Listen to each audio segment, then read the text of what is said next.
Oh, ça a l'air compliqué ton affaire là. Va falloir que tu vulgarises pour un mec de la qualité comme moi.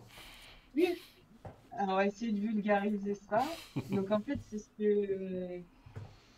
Alors là, on va parler, on va s'intéresser que au TRS. Oui, on va faire ça, on va faire ça. Donc, on va partir tout en bas de l'image. Il y a marqué temps total. Voilà, il y a marqué temps total. Donc, le temps total, bah, si vous avez une usine de production, bah, vous avez 24 heures dans votre journée, vous avez 7 jours par semaine et vous avez 365 jours dans l'année. Donc, théoriquement, vous êtes capable de produire sur autant de temps. En gros, ça, c'est le temps total, on va dire. Mhm.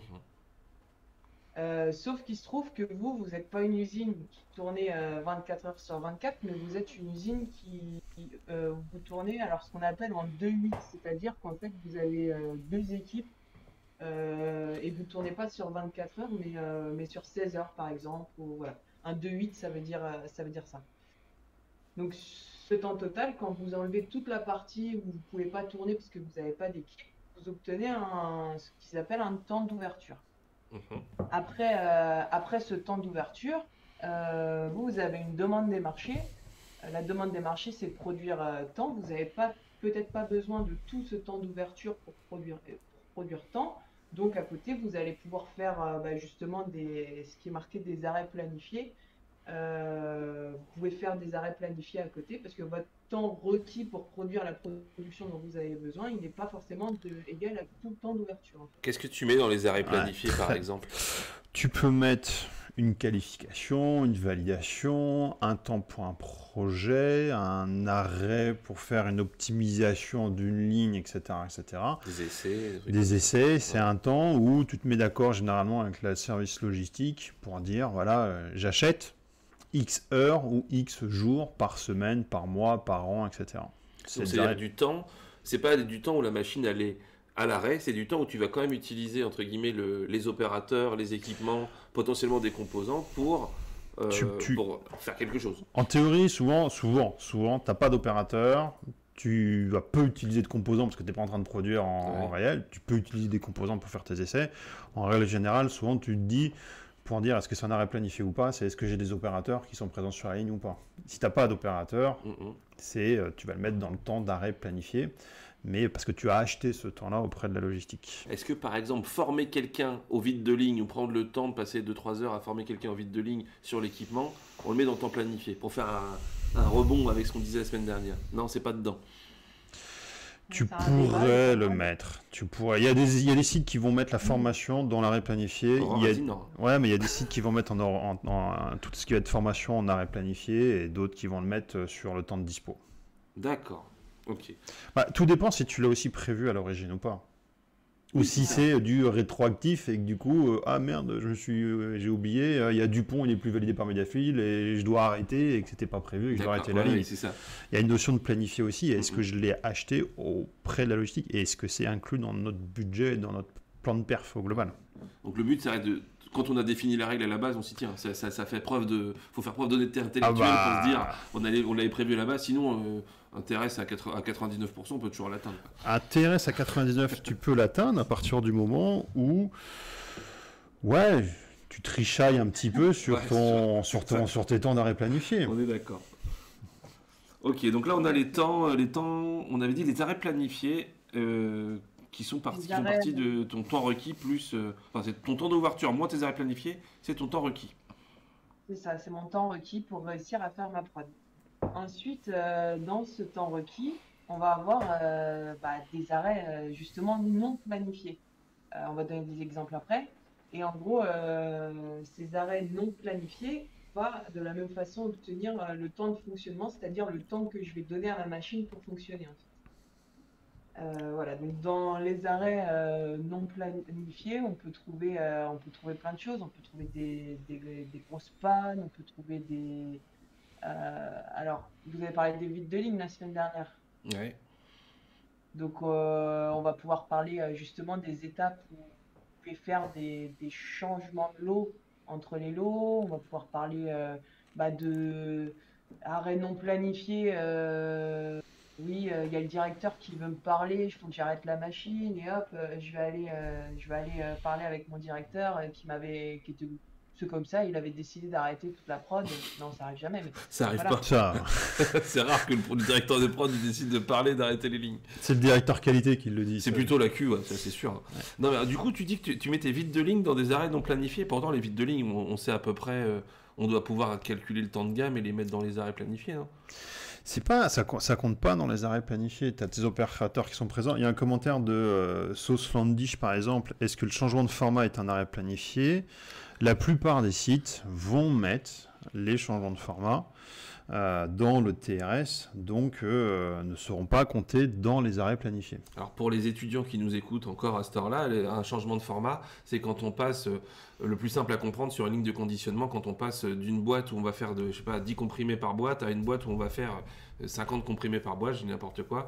Il va y avoir des formats d'équipement qui vont être la façon dont on va faire le thermoformage des blisters, dont on va mettre la taille de l'étui, la disposition de la notice, et tout ça, c'est ce qu'on appelle des formats. Et donc ces changements de format, c'est en gros le paramétrage de la machine pour repartir dans une prod qui n'est pas strictement la même que celle d'avant. Ouais. Ces notions de ce qu'on met dans arrêt planifié ou pas, on en reparlera un peu à la fin. Là, on va laisser Aurore refinir la présentation, mais c'est un éternel débat et dans les industries, c'est jamais les sites sont d'accord les uns avec les autres, quoi. C'est intéressant. Donc ça veut dire que c'est un TRS, c'est un taux qui est marqué sur Internet, que tout le monde est d'accord, mais en fait personne ne calcule pareil. Mais j'ai connu 4 sites, 4 définitions différentes de ce qui rentre dans arrêt planifié ou pas. Ouais, carrément. Ok, vas-y Aurore, continue, on t'embête.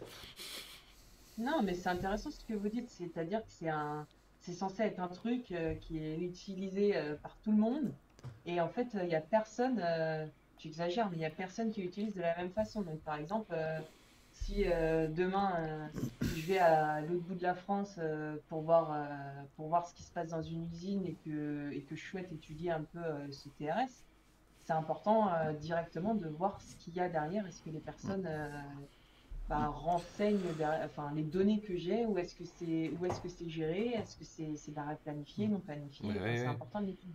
D'où le fait que 80% pour l'un, c'est pas la même chose que pour l'autre. Du coup, Ah on bah peut non, pas mais comparer ça n'a rien à un voir. chiffre avec un Oui. chiffre, on peut pas Ouais. mesurer ça comme on Ouais. mesure leur corps du monde de natation, quoi. Pour répondre à d'accord pour Sauce dire avec, Landish, c'est la NF, il y a une norme française, oui, il y a une NF, Ah ouais. c'est la 14644, un truc comme ça. Soit vous tapez Ça, c'est TRS. particulière. Ah, pardon, je confonds. Vous savez, 16. C'est l'ISO Bah, vous 640. vous tapez, vous allez la retrouver. Oui, il y a une norme, mais c'est dans l'interprétation de la norme que là, les gens vont souvent être un peu joueurs. Oui. Après, j'ai envie de dire, c'est pas si grave tant qu'à un moment donné, la règle elle est fixée, tout le monde parle le même langage. C'est juste de pas changer les règles au cours de route et au milieu de la Oui. semaine pour se dire, tiens, là je suis un peu mauvais, j'ai envie de gonfler un peu mes chiffres et voilà quoi. Oui. Et Ah, mais Kevin, du coup, est-ce que tu compares les sites entre eux? Bah, c'est difficile de comparer les sites entre eux, je pense. Ou alors, faut se mettre d'accord à la base sur le fait qu'on a mis dans les bonnes cases les mêmes choses. ouais, bah, on en reparle dans le débat Allez, vas-y, final. vas-y. Sur, Ah, mais on a envie d'en Ah, parler. je sais. Non, parce que là, pour l'instant, on n'a toujours pas le TRS. Hein, Ah, ok, C'est vrai, on sait toujours pas de quoi on parle. Ouais, Vas-y, ouais. vas-y, Aurore, on te Vas-y. laisse parler. pour ma machine pour fonctionner. Donc voilà, je lui ai donné du temps. Et ensuite, au même titre que quand je versais mon eau, bah, j'aurais pu, admettons, j'ai fait le vaccin hier, j'ai un peu mal au bras, donc je verse un peu moins d'eau, donc je réduis un peu ma cadence. Je réduis un peu, oui, ma cadence au final. Mhm. Du coup, je lui ai donné du temps, mais pour reprendre l'expression de quelqu'un qui est dans le chat, j'ai un caillou dans la chaussure et j'arrive pas complètement à produire comme je voudrais. Donc du coup, je perds de la cadence et là, j'ai un temps net en fait. J'ai eu mon temps d'ouverture, moins tous ces petits problèmes un peu de faiblesse. Du coup, j'ai un temps net. Donc voilà. Continue ou vous Vas-y, voulez vas-y, débattre? vas-y. Non, ça marche. La cadence qui a moins fonctionné parce que tu as eu des. Après, oui, on pourrait débattre mille fois de pourquoi la cadence est plus faible, parce que ça veut dire que tu as eu des micros-arrêts. Zaré. Ah, mais voilà, ou des choses comme ça, ou parce que oui, tu as eu un composant qui passait moins bien qu'un autre, ou des trucs comme ça, mais oui. Je pense qu'on voit à peu près où on est. Donc là, on est au temps net. Putain, il reste plus grand chose, quoi. Ouais. Et après ce temps net, tout à l'heure, par exemple, j'aurais pu produire de l'eau qui est mauvaise, alors j'aurais rejeté cette eau, enfin voilà. Donc j'ai des choses, des fois, quand je produis, j'ai certains produits qui sont pas parfaitement bien. Et au lieu de l'envoyer dans les hôpitaux sans rien dire, bon, bah, je préfère quand même le jeter, ce produit. Donc j'ai ce qu'on appelle de la non-qualité.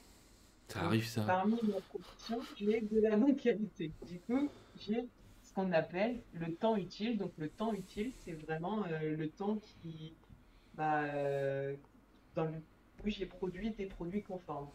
Ok. Si on peut un peu. Je sais pas si c'est français ce que j'ai dit, oui, j'ai Si, l'impression si, que si, c'est ça, ouais, carrément. Non, on comprend bien, le coût de non-qualité, c'est. Enfin, le temps de non-qualité, c'est là où tu as eu des déviations, des problèmes de qualité, des choses où il a fallu faire un contrôle il y a remontant des parce que éléments. t'avais la mauvaise date de péremption, etc., ou des choses comme ça, où il y a eu un défaut, voilà. Et donc, ton TRS, c'est quoi au final? Alors, du coup, mon TRS, c'est ce petit temps utile qui est mon verre là à moitié plein. Sur le rapport, c'est du coup sur mon temps d'ouverture qui est sur mon temps requis, pardon, sur mon temps requis qui est mon verre complètement plein. D'accord, Voilà. c'est ça. Ton temps requis qui correspond donc à ce que, entre guillemets, le marché a besoin, les clients ont Oui, besoin, c'est ton délivrable. c'est le délivrable. Tu C'est dois ton- faire X boîtes de X Voilà. comprimés ou de X feringues, voilà. Par Ok. rapport à ta cadence théorique. Et donc ça, c'est notre Et théorie du TRS. Ok, maintenant on en fait quoi? ça, c'est la théorie du TRS. Alors après, le TRS, bon, bah voilà, j'ai mon outil TRS. C'est assez, ça prend pas mal de choses en compte, hein, comme on le voit. Et après, derrière, à quoi ça va servir? Ok, j'ai un chiffre, bon, bah, c'est bien.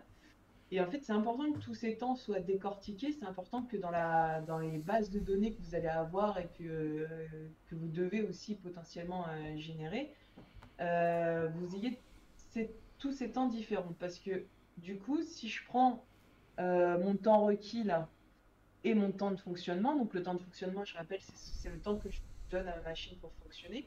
Mhm. Si je prends le taux de ce temps requis, temps de fonctionnement sur mon temps requis, on va avoir ce qu'on appelle un taux de disponibilité. Et du coup, ce taux de disponibilité, c'est le temps que je vais donner à ma machine pour fonctionner. Donc, si il est faible, ce taux de disponibilité, ça veut dire qu'en fait, j'avais des gens où mes machines, elles n'ont pas tant tourné que ça elles n'ont pas trop tourné au final. Ouais. C'est-à-dire que pour faire ces comprimés ou ces boîtes, elle avait intérêt à tourner du tonnerre le temps où elle était ouverte, quoi. En gros. Et ça coûte cher. Voilà, Et ça, mais ça en coûte fait, très elle très avait cher, rien ça. tourné. Parce que tu payes quand même les gens Ah bah bien en même sûr, temps, tout ça. tout Oui, à fait. effectivement. Mm. Ensuite, pareil, j'ai décortiqué cette partie-là. Donc, sur ce taux de dispo, je vais déjà pouvoir avoir des actions, des analyses derrière. Mais j'ai mes autres taux qui vont servir, c'est-à-dire euh, mon temps, mon temps net sur mon temps de fonctionnement. Donc, mon temps net, on le rappelle, c'est le temps que j'ai après le caillou dans la chaussure. Donc, Ouais. mon temps net sur mon temps de fonctionnement, là, je vais avoir un taux de performance. C'est-à-dire, OK, j'ai donné du temps à ma ligne pour fonctionner, j'ai donné du temps à mes machines pour fonctionner. Elle fonctionne, mais elle fonctionne pas bien. Donc là, on va pouvoir un peu avoir l'analyse du, de la santé un peu de ces machines quand même, en partie, hein. C'est pour Ouais, vulgariser, j'espère que c'est compréhensible. ouais, ouais, Et carrément. après, vous avez un autre taux, c'est le temps utile finalement. Sur mon temps net, bah, on va pouvoir voir justement l'aspect qualité. Parce que, ok, je produis du feu de Dieu et tout ça, mais tout ce que je produis, ça part à la poubelle, ça n'a pas trop de sens non plus. Donc, Exactement. voilà. Donc vous allez pouvoir avoir un peu derrière les différents taux qu'il y a. Et en fait, le TRS, du coup, c'est un peu la multiplication de ces différents taux. Donc, c'est forcément très exigeant parce que s'il y en a un qui est faible, bah, en fait, globalement, votre TRS, il diminue rapidement. Mm, mm.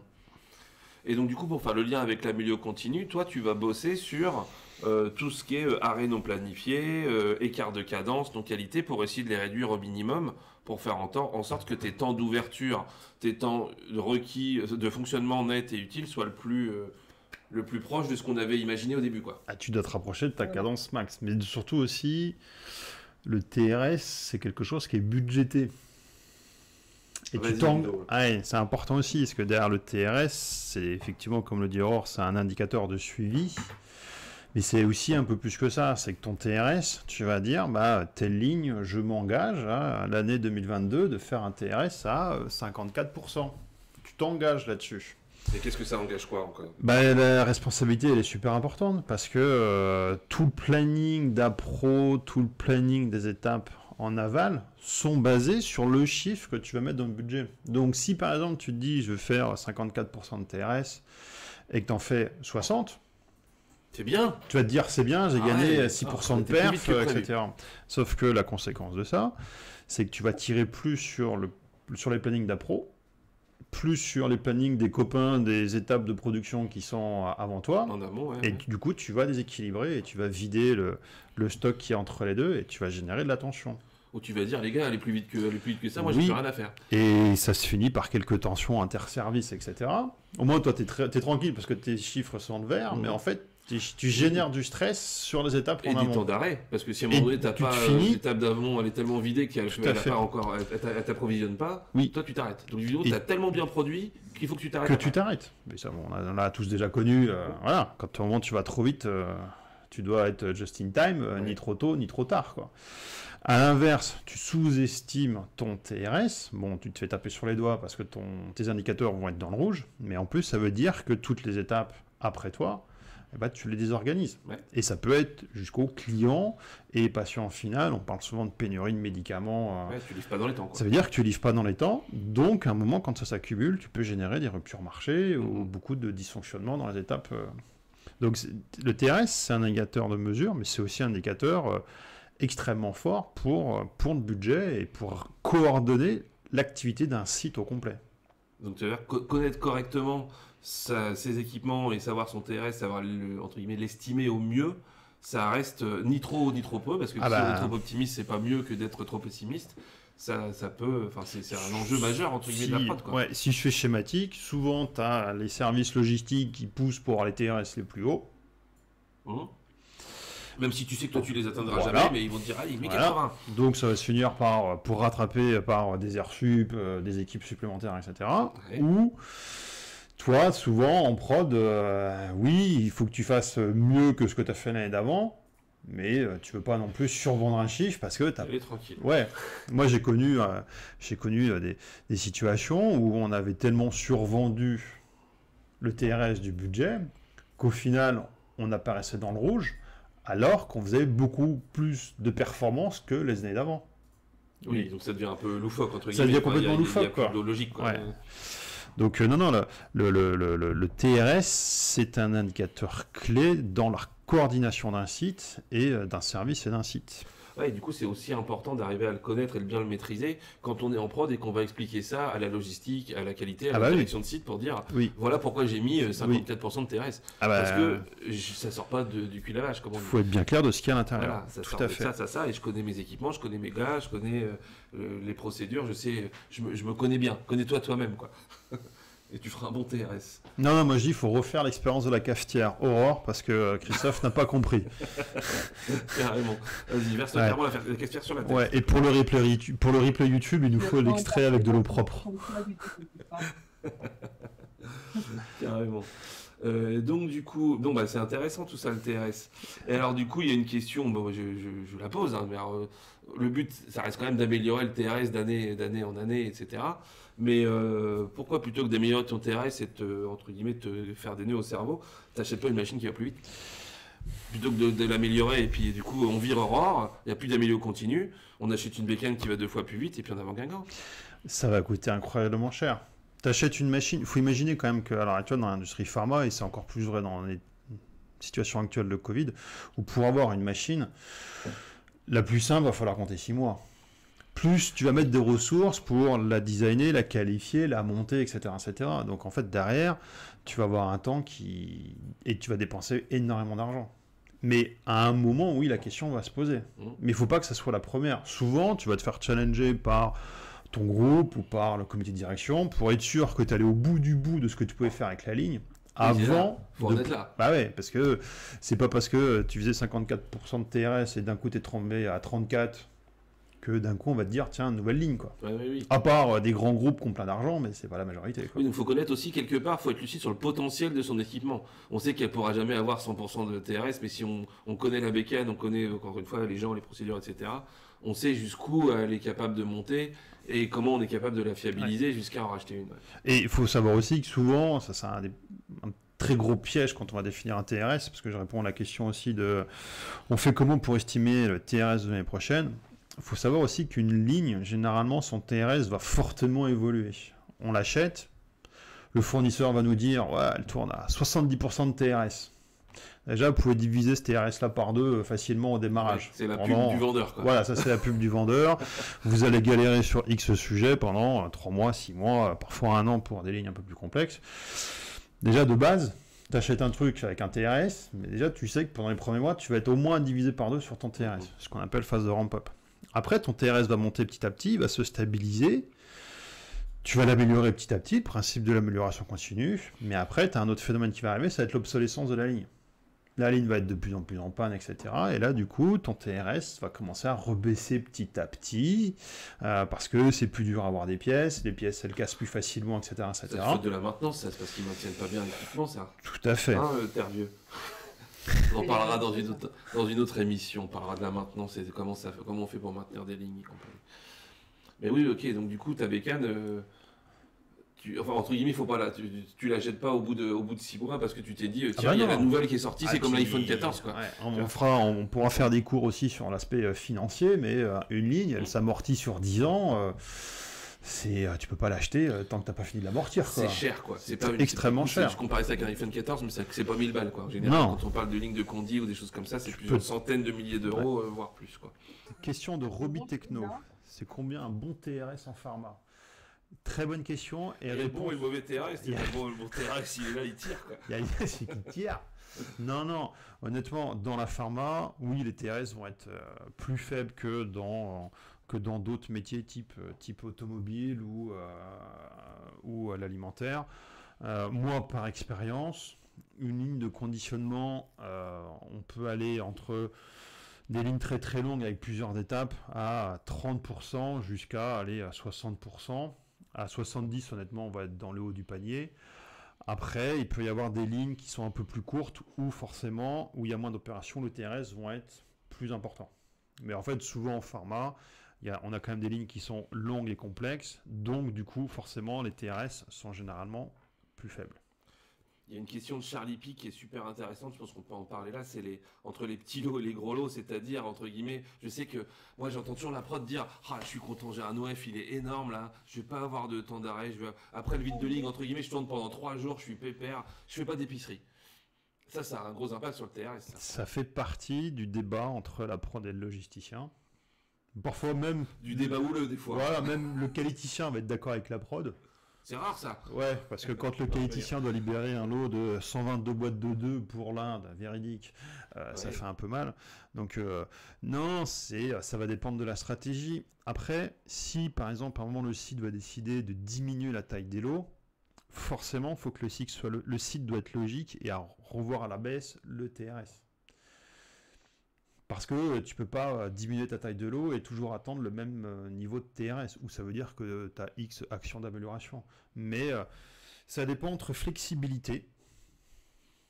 Après, l'objectif, c'est pas forcément aussi pour la prod de produire des lots de 500 000 unités pour 3 mois de couverture marché, pour 3 ans de couverture marché pour un produit. Oui, donc le marché ne voudra pas déjà. Ouais. C'est un juste milieu. C'est un juste milieu.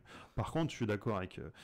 1076, les petits lots, ça veut dire plus de vide de ligne. Donc la discussion qu'on a eue la semaine dernière, plus de changements de lots, c'est sûr que c'est un calvaire pour nous. Et c'est pas bon pour la perf, pas plus que pour la qualité, parce que le vide de ligne, plus on fait de vide de ligne, plus il y a entre guillemets de risque. On a dit que c'était le risque de contact croisé, le vide de ligne ou un mauvais vide de ligne. Donc si on fait 10 vides de ligne par jour, la qualité pas contente non plus. Hein, je veux dire.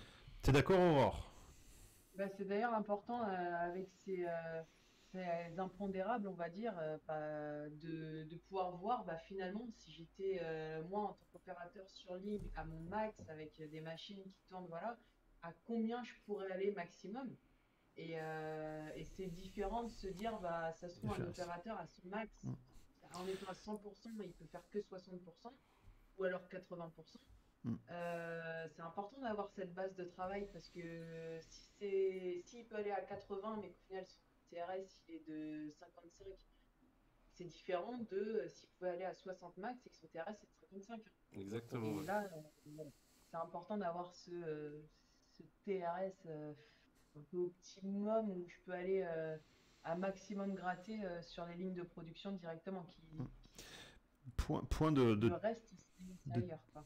point de T1 vieux, optimiser les changements de l'eau, faire un FRS. Quelle est la FRS. définition d'un FRS? C'est comme le TRS, mais avec un F. Voilà. C'est pareil. Tu sais ce que c'est, Ils ont mis la Aurore, barre un FRS? au niveau du... En bas, ouais, ils ont la juste mis une barre, en fait, c'est un TRS. Le FRS, même moi je sais ce que c'est le Fixed Repetitive Scheduling. Et en français, ça veut dire quoi? Ça veut dire, en gros, ça veut dire on va dire un schéma répétitif de production sur un temps donné, je dirais comme ça. C'est-à-dire sur un mois donné.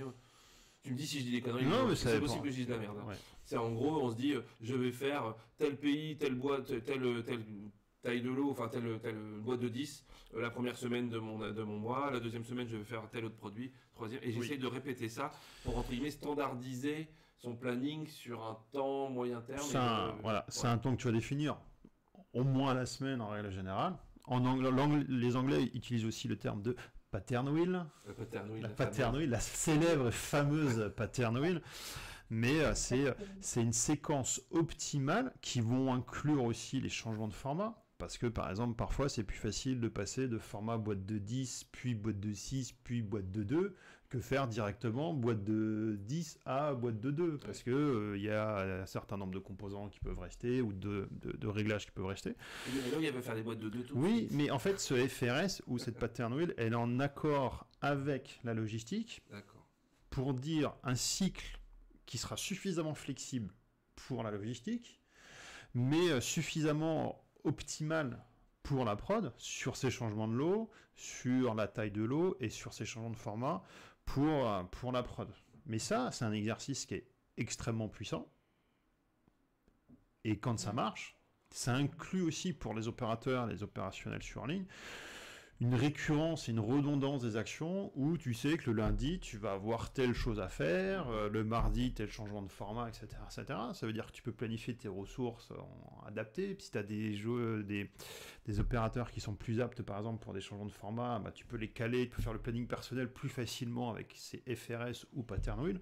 Donc non, c'est extrêmement puissant, monsieur T1 vieux. Donc on en revient de la standardisation à la milieu continu de la standardisation qu'on disait tout à l'heure, où là, quelque part, il faut que chacun accepte ses contraintes. Ah, c'est le chat qui... Il y a un chat qui ronfle. Il y a un chat qui ronfle à l'arrière. Mais en gros, c'est là qu'on se dit, chacun, entre guillemets, prend ses contraintes. La log aimerait bien qu'on puisse faire des boîtes de 2, des boîtes de 6, des boîtes de 12, mais c'est pas optimal. La prod donne ses contraintes et on se met d'accord à la base sur ce FRS pour que tout le monde soit content et qu'on arrive à être le plus optimal possible, ou plus efficace, entre guillemets. Quoi. Oui. Souvent en prod, c'est ce que dit. Finalement, je sais pas si Ludo, je peux dire ça, mais c'est une route planification en fait. C'est un. Si. C'est pattern en anglais, c'est comment on pourrait traduire pattern wheel? Donc wheel, c'est facile, c'est la roue. La roue, mais une roue un schéma de. C'est un schéma, c'est une chronologie récurrente. Schéma récurrent, voilà. Le lundi, je me brosse les dents, le matin à 8h, le mardi c'est à 9h, etc. Un standard. C'est des indicateurs ultra intéressants aussi à regarder. Là, on sort un peu du TRS, mais c'est ultra intéressant à regarder parce que vous allez avoir un chef, je sais pas, qui va vous dire, bah voilà, que vous fassiez tant de TRS.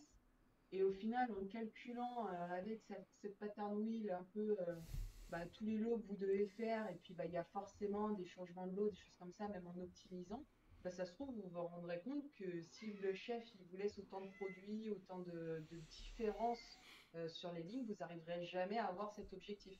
Carrément. Donc il y a pas mal de choses à travailler derrière aussi. Et après, c'est pas forcément destiné à des profils juniors, mais c'est intéressant c'est super intéressant de savoir ce qu'il y a derrière. Oui, je remonte un peu dans les questions. Il y avait le gars du labo qui nous disait, est-ce que l'automatisation augmente le TRS? Est-ce que ça peut être intéressant de mettre en ce moment je vois des robots collaboratifs qui palettisent tout seuls, des trucs qui automatisent. Est-ce que de tout automatiser ça augmente le Ça TRS peut, ou ça ça peut. juste fait en sorte Oui. qu'on diminue un salaire parce qu'à la place d'avoir un mec, on met une machine à la place. Ça peut, parce que le TRS va être défini par ta cadence de ton équipement le plus lent. Oui. Et le bottleneck de C'est le bottleneck, c'est ce qu'on appelle le goulot d'étranglement. Le goulot d'étranglement, ouais, pardon. Donc, si à un moment tu mets un robot parce que, par exemple, ton étape d'entrée ou de sortie est ce qui définit ta cadence de ta ligne, oui, ça peut modifier le TRS. Mais souvent, la partie automatisation va être plus pour gagner en productivité sur les robots que réellement sur du TRS. Parce que, après, si tu changes ta cadence, en théorie, ta cadence va augmenter, mais en fait, ton TRS peut rester le même. Oui, c'est ça. Parce que c'est un pourcentage de ta cadence, ton TRS. Donc, si tu augmentes ta cadence, tu peux ne pas être, Oui, ça change. tu peux ne pas changer ton TRS. Là, j'ai vu cette semaine au travail une automatisation qui est sur des lignes de conduite qui est maintenant assez standard, qui est les buffers. C'est-à-dire que pour justement éviter l'effet bottleneck, comme tu le disais, d'un équipement, pour se dire si ma ligne qui est un peu compliquée, qui commence par rentrer des seringues ou des comprimés et qui finit par des palettes, à un moment j'ai mon étape de, je sais pas, mise en boîte qui déconne.